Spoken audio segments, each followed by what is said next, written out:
Hi అండి, నమస్తే. Welcome back to our channel. అందరూ ఎలా ఉన్నారు? నేనైతే చాలా బాగున్నానండి. మీరందరూ కూడా బాగుండాలని మనస్ఫూర్తిగా కోరుకుంటున్నాను.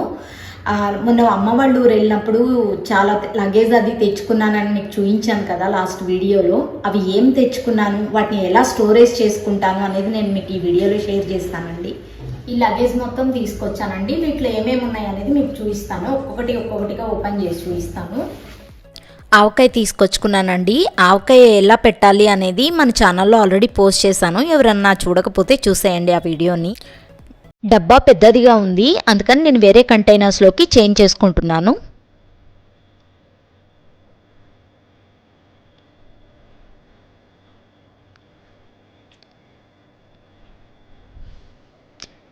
నేను ఈ విధంగా 2 జార్స్లోకి ఫిల్ చేసుకున్నానండి. ఒకటి వచ్చేసి రెగ్యులర్గా వాడుకోవడానికి, ఒకటి విడిగా స్టోర్ చేసేస్తాను. ఇది అయిపోయిన తర్వాత మరలా ఫిల్ చేసుకుంటాను. ఇంకా సైడ్స్ ఉన్న ఆయిల్ మొత్తం తుడిచేసి స్టోర్ చేసేసుకుంటానండి. 8 కంటైనర్స్లో పెట్టుకుంటే పచ్చడి అస్సలు పాడవదు, అలాగే కలర్ కూడా మారకుండా ఉంటుంది. ఆవకాయతో పాటుగా చింతతొక్కు, పండుమిర్చి, టమాటో పచ్చడి కూడా పంపించిందండి. ఇవి ముడి పచ్చళ్ళు, మనకి ఎప్పుడు కావాలంటే అప్పుడు కొంచెం కొంచెంగా తీసుకొని నూరుకోవచ్చు.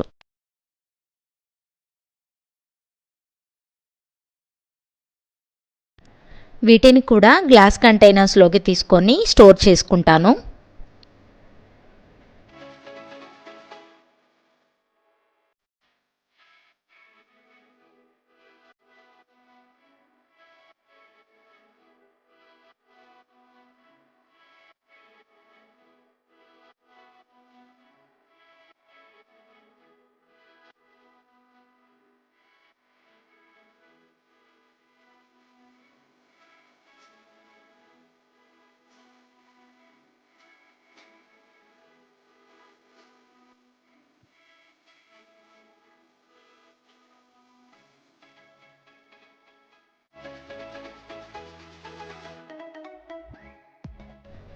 వీటిని ఫ్రిడ్జ్లో స్టోర్ చేసుకున్నాను.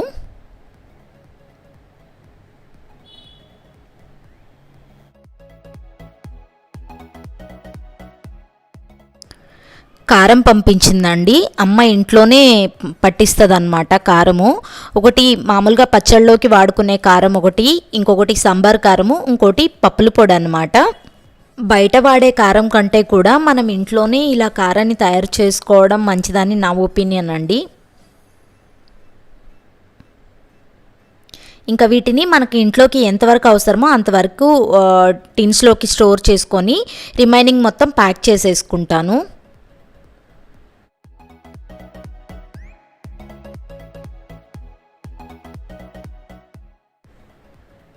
ఇలా నాకు ఇంట్లోకి అవసరమైనంత నేను టిన్స్లోకి ఫిల్ చేసేసుకున్నానండి.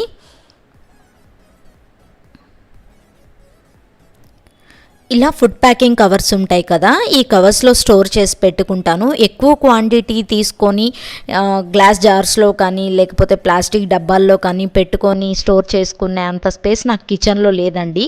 అందుకని నేను ఇలా ప్యాక్స్లో పెట్టేసుకుంటాను.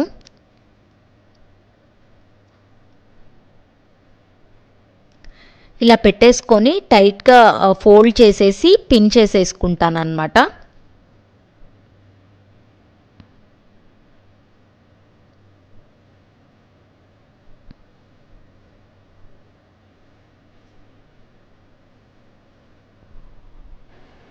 ఇలా ప్యాక్ చేసుకున్న కవర్ని లీక్ అవ్వకుండా మరొక కవర్లోకి పెట్టేసుకొని అలాగే ఫోల్డ్ చేసేసి పిన్ చేసుకోవాలి. మీ దగ్గర సీల్ మిషన్ ఉంటే కనుక సీల్ చేసేసుకోవచ్చు. నా దగ్గర మిషన్ లేదు కాబట్టి నేను పిన్ చేసేసుకుంటున్నాను. ఇంకా అసలు లీక్ అయ్యే ఛాన్సే ఉండదన్నమాట. ఇంకా మిగిలిన కారపొడిని కూడా ఇలాగే ప్యాక్ చేసేసుకున్నాను. పప్పుల పొడి మా ఇంట్లో ఫేవరెట్ అండి, అందుకని అది ఎక్కువ యూజ్ చేస్తూ ఉంటాము. నేను ఫ్రైస్లో కానీ అన్నిటిలో కూడా నేను పప్పుల పొడిని ఎక్కువగా వాడుతూ ఉంటాను. అందుకని నేను డబ్బాలోనే స్టోర్ చేసుకున్నాను. ఒక్కోసారి నాకు ఇంట్లో ఎన్ని కూరలు ఉన్నా కానీ వేడి అన్నంలో పప్పుల పొడి వేసుకొని నెయ్యి వేసుకొని తింటామంటే నాకు చాలా ఇష్టము. అందుకని డబ్బాలోనే స్టోర్ చేసి పెట్టుకున్నాను, ఎక్కువగా వాడుతూ ఉంటాం కాబట్టి. వీటిని నేను ఫ్రీజర్లో స్టోర్ చేసుకుంటానండి. అలా స్టోర్ చేయడం వల్ల ఎన్ని రోజులైనా కలర్ చేంజ్ అవ్వదు, టేస్ట్ మారదు. అమ్మ శనగపిండి పట్టించిందండి. బయటది కల్తీ కలుస్తూ ఉంటుంది కదా, అందుకని మ్యాక్సిమం ఇంట్లోనే అమ్మ పట్టిస్తూ ఉంటుంది అన్నమాట శనగపిండిని. ఇది కూడా నాకు ఇంట్లోకి ఎంతవరకు అవసరమో అంత తీసుకొని నేను మిగతాది మొత్తము ఇలా కవర్స్లో స్టోర్ చేసేసుకుంటున్నాను.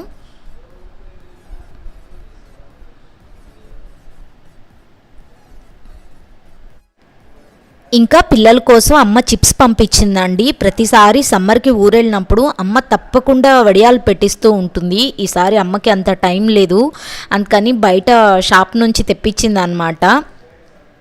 పిల్లలకి చిప్స్ అంటే చాలా ఇష్టం అండి. వాళ్ళు ఎక్కువగా పప్పులో కానీ పప్పుల్స్ చేసినప్పుడు, రసం పెట్టినప్పుడు వాళ్ళకి ఫ్రైస్ కంటే కూడా ఇలా వేయించినవి అంటే వాళ్ళకి ఇష్టం అన్నమాట. వీటిని విడివిడిగా డబ్బాల్లో స్టోర్ చేసేసుకుంటున్నాను. 8 డబ్బాల్లో పెట్టుకుంటే ఎక్కువ రోజులు నిల్వ ఉంటాయండి ఇవి.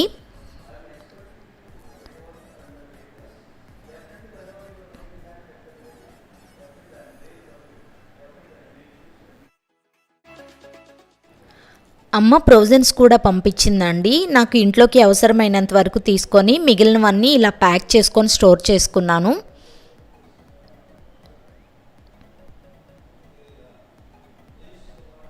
ఇప్పుడు మనం ప్యాక్ చేసుకునేవన్నీ ఆర్గనైజ్ చేసుకోవడానికి ఒక ఆర్గనైజర్ కావాలి కదా.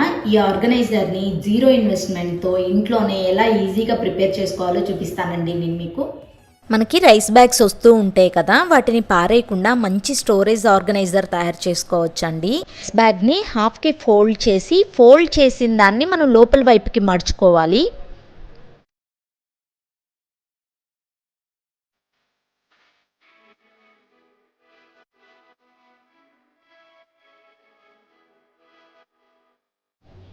ఈ విధంగా లోపల వైపుకి చుట్టూతా మడుచుకోవాలి.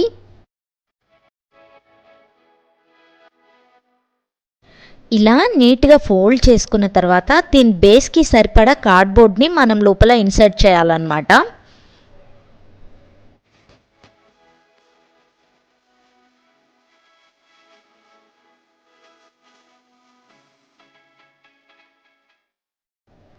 అంతేనండి, సింపుల్గా జీరో ఇన్వెస్ట్మెంట్తో మనకి స్టోరేజ్ ఆర్గనైజర్ రెడీ అయిపోయింది.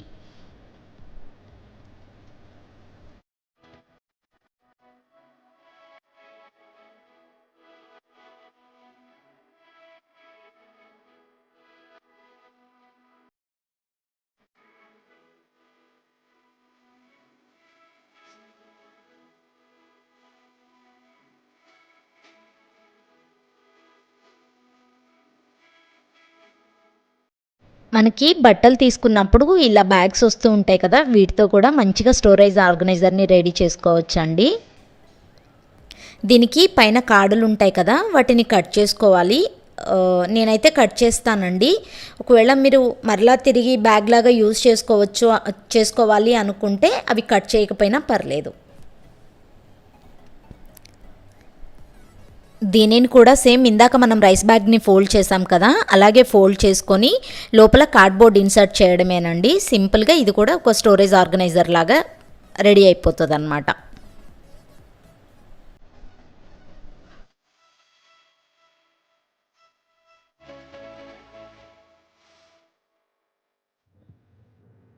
సింపుల్గా మనకి ఇంట్లో ఉన్న వాటితోనే చక్కగా స్టోరేజ్ ఆర్గనైజర్స్ని రెడీ చేసుకోవచ్చు.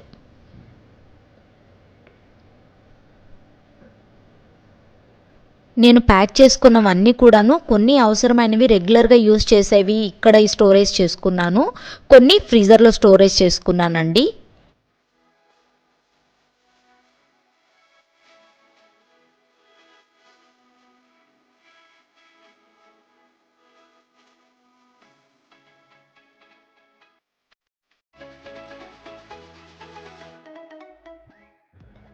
నేను అన్నిటినీ ఎలా ఆర్గనైజ్ చేసుకున్నాను, అలాగే ఆర్గనైజర్ని ఎలా తయారు చేసుకున్నాను అనేది మొత్తం చూసారు కదండి. మీకు యూస్ఫుల్ అవుతుంది అనుకుంటున్నాను. ఈ వీడియో మీకు నచ్చితే లైక్ చేయండి, షేర్ చేయండి, అలాగే మన ఛానల్ని సబ్స్క్రైబ్ చేయడం మర్చిపోవద్దు. Thank you for watching. Bye.